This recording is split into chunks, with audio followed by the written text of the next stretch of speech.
Анасы дәрігерден Бейзенің жүкті емес екенін естігенде ашуға булығып кетті. Өйткені Бейзе біраз уақыттан бері оны ақымақ қылып жүрген еді. Бірақ нағашысы бұрынғы бір істі бетке басып, анасын шындықты жасыруға мәжбүрледі. Ол бәрін солай жалғастыра беруін талап етті. Тіпті бала да табылып қойған. Кейін сол баланы Бейзенің баласы етіп көрсетпек болды. Анасы бұған үзілді-кесілді қарсы шықты. Ұлын мұндай алдауға араластырғысы келмеді. Бірақ жігіттің нағашысы егер ол олардың жағында тұрмаса, бәрін Джиханға айтып, оның да осы іске қатысы бар екенін әшкерелейтінін айтты. Амалы қалмаған анасы келісуге мәжбүр болды.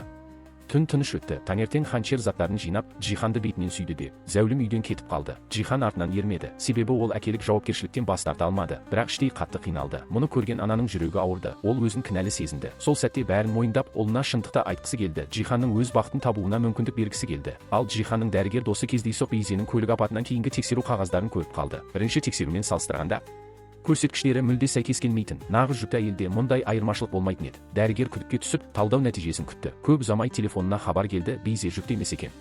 Дәрігер дереу өзінің заңгер інісіне хабарласып, бұл жаңалықты Джиханға жеткізбек болды. Бірақ інісі сол сәтте сот залында болғандықтан телефонға жауап бере алмады. Дәрігер үйден шығып, сотқа бармақ болып еді. Есікті ашқанда қарсы алдында жын ұрғандай күйде тұрған Бейзені көрді. Өтірікті жасыру үшін Бейзе есінен ауыса бастаған еді. Дәрігер телефонын алып дереу хабар жібермек болғанда, Бейзе тарпа бас салып, екеуі арпалысып қалды. Дәрігер оны итеріп есікке қарай жүгірді. Бірақ Бейзе жердегі кілемді тартып қалды. Дәрігер сүрініп басын соғып құлады. Қан тоқтаусыз ақты. Бейзе көмек көрсетпей, дәрігердің телефонын алып барлық дәлелдерді өшіріп тастады. Сосын сүлгімен телефон мен есіктің тұтқасын сүртіп, тездетіп зәулім үйге қайтып кетті. Осы уақытта Ханчер мен Джихан соттан өтіп ресми түрде ажырасты. Екеуінің де көңілі қаяу, бірақ басқа амал жоқ еді. Ханчер зәулім үйден кеткен соң дәрігердің үйінде тұрып жатты. Сол күні ол есікті ашса дәрігер еденде қанға батып, жан тапсырған екен. Бұл хабарды естіген Джихан мен оның інісі шок болды. Олар тез жетіп үлгере алмады. Бауыры қатты қайғырды. Ал Джихан мен Ханчер де қатты есеңгіреп қалды. Джихан кейін бәрін үйдегілерге айтып берді. Барлығы аң-таң қалды. Ал Бейзе ештеңе болмағандай жасанды өкініш білдіріп, өзін сабырлы ұстай берді. Ол күйеуінен ажырасқан соң жүкті екенін білді, бірақ бұл туралы ешкімге айтпады. Баланы өзі туып, өзі бағуға бел буды. Джихан болса Ханчерді ұмыта алмай үнемі оның үйінің алдына барып сырттай қарап кететін. Ханчердің жеңгесі Джиханның көлігі сол маңнан өткенін көріп, оның әлі де Ханчерге сезімі барын түсінді. Содан соң жеңгесі Ханчердің тазалықшы болып істейтінін айтты. Мұны естіген Джихан ашуланды. Оның бұрынғы әйелі ондай ауыр жұмыс істеуге тиіс емес деді. Ол Ханчерге жұмысын таста, ажырасқанда алған үлесіңді алып, тыныш өмір сүр деді. Бірақ Ханчер қырсығып келіспеді. Енді ол Джиханға ештеңе қарыз болғысы келмеді. Өз еңбегімен өмір сүремін деп шешті. Джихан болса оны жұмысқа барғызбай соңынан адам жіберіп аңдатып қойды. Ашуланған Ханчер оның кеңсесіне барып шу шығарды. Екеуі қатты ұрсысып, ақыры полиция шақырылды. Бірі аңдуға, бірі компанияның мүлкін бүлдірді деп шағымданды. Сөйтіп екеуі де бір түнді бөлімшеде өткізді. Бірақ ешқайсысы екіншісін көндіре алмады. Дәрігердің өлімі кездейсоқ құлап өлді деп танылды. Адвокат бауыры қатты қайғырды. Әпкесінің үйінен білезік тауып алды. Бірақ әпкесінің ондай білезігі болмағанын білді. Мүмкін жаңа алған шығар деп ойлап ішіне сақтап қойды.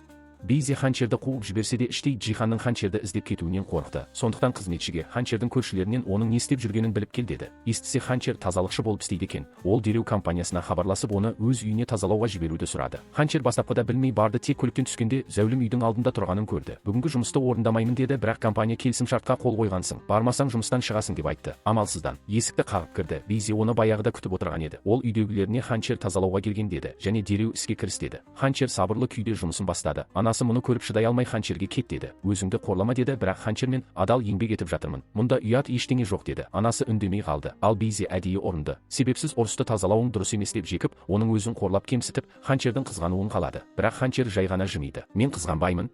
Ішіңдегі сәбиіңнің сендей анасы болғанына қайғырамын деді. Бейзе кенет есінен айырылып, өз-өзін ұра бастады. Дауысы қатты шыққан соң үйдегілер жиналып келді. Ол Ханчер ұрды деп айтты. Ал Ханчер мен ештеңе істеген жоқпын деді. Бейзе болса айқайлауын қоймады. Джихан сол сәтте Ханчердің компаниясына барып, ол жұмыстан шықты ма деп сұрады. Қызметкерлер жоқ, бүгін оны зәулім үйге тазалауға жібердік деді. Мұны естіген Джихан дереу үйге қайтып келіп шу шыққан жерге тап болды. Ханчер жұмысымды бітірдім, кетемін деді. Джихан артынан жүгіріп сөйлескісі келді. Бірақ Ханчер мен қазір жақсы өмір сүріп жатырмын. Жанымда отбасым бар, сенде де отбасың бар. Әркім өз өмірін сүрсін деді. Джихан үнсіз қалды, тек оның кетіп бара жатқанын қарап тұрды. Бәрін Бейзенің ұйымдастырғанын біліп, енді есін жимаса, бұл некенің ұзаққа бармайтынын ескертті. Мен үшін сен тек баламның анасы ғанасың деді. Бейзе ашуға булықты. Ертесіне Джихан Ханчерге барып, сенің шешіміңді құрметтеймін, енді өміріңе араласпаймын деді. Ханчер бұған таң қалды. Джиханның бұлай оңай бас тартқанына сенбей біраз абыржыды. Ақыры тынышталып, өз өмірін өзі қалағандай жалғастыруға мүмкіндік алды. Компания оны бір виллада ұзақ мерзімді күтуші ретінде жұмысқа қойды. Ол күн сайын тазалап болған соң тоңазытқыштағы азықтармен үй иесіне кешкі ас дайындап жүрді. Келесі күні үй иесі оған қағаз қалдырып, күн сайын кешкі ас жасап тұршы деп жазыпты.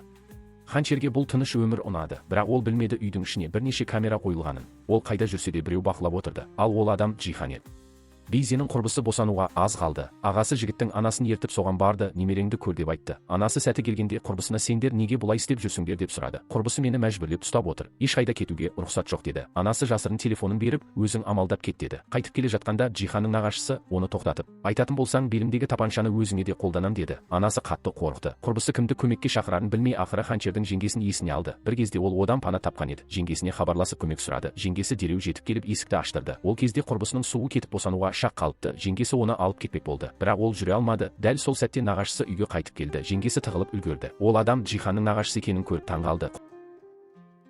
Бейзи әкесінен қоңырау алып қуанып, жігіттің анасының бөлмесіне келіп, үлкен немереңді қарсы алуға дайын бол деді де әкесінің үйіне кетті. Ал құрбысы қатты қиналып айқайлап жатты. Әкесі мен қызы баланың амандығына алаңдап шкафтан сүлгі алмақ болғанда, анасы берген телефон жерге түсіп қалды. Нағашысы телефоны қайдан алдың деп сұрады. Ол жігіттің анасы берді деді. Нағашысы ашуға булықты, бірақ сол сәтте есеп айырысуға уақыты болмады.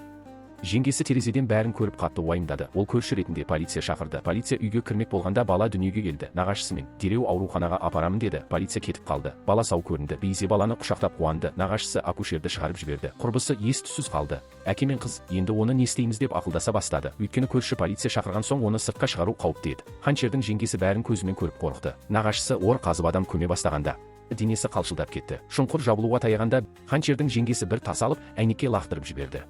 Ол айқайлап терезенің сыртында біреу бар ма деп шошып кетті. Нағашысы үйге жүгіріп кірді. Ал жеңгесі сол сәтті пайдаланып топырақты аршып қыздың құрбысының атын шақырды. Бақытына қарай ол тірі еді. Жеңгесі оны оятпақ болғанда кенет біреу иығынан ұстай алды.